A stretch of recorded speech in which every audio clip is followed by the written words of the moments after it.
اللہ اللہ حضور کی باتیں۔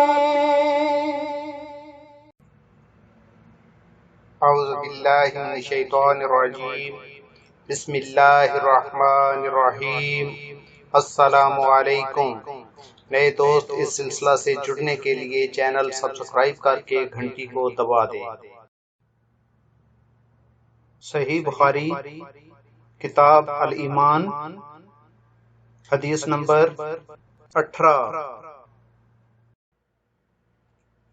ہم سے اس حدیث کو ابو الیمان نے بیان کیا، ان کو شعیب نے خبر دی، وہ زہری سے نقل کرتے ہیں، انہیں ابو ادریس عائض اللہ بن عبداللہ نے خبر دی کہ عبادہ بن صامت رضی اللہ عنہ جو بدر کی لڑائی میں شریک تھے اور لیلۃ العقبہ کے 12 نقیبوں میں سے تھے، فرماتے ہیں کہ رسول اللہ صلی اللہ علیہ وسلم نے اس وقت جب آپ کے گرد صحابہ کی ایک جماعت بیٹھی ہوئی تھی فرمایا کہ مجھ سے بیعت کرو اس بات پر کہ اللہ کے ساتھ کسی کو شریک نہ کرو گے، چوری نہ کرو گے، زنا نہ کرو گے، اپنی اولاد کو قتل نہ کرو گے، اور نہ عمدن کسی پر کوئی ناحق بہتان باندھو گے، اور کسی بھی اچھی بات میں خدا کی نافرمانی نہ کرو گے۔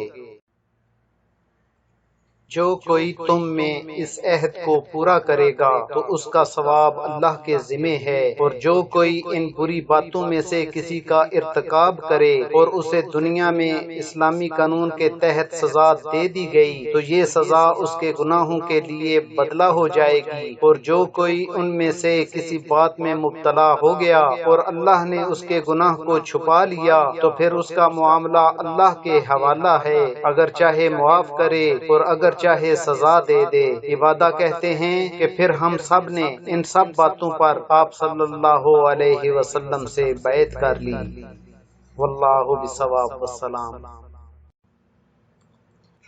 Please subscribe my channel for hadith program. دل ہمارے سلام گہرے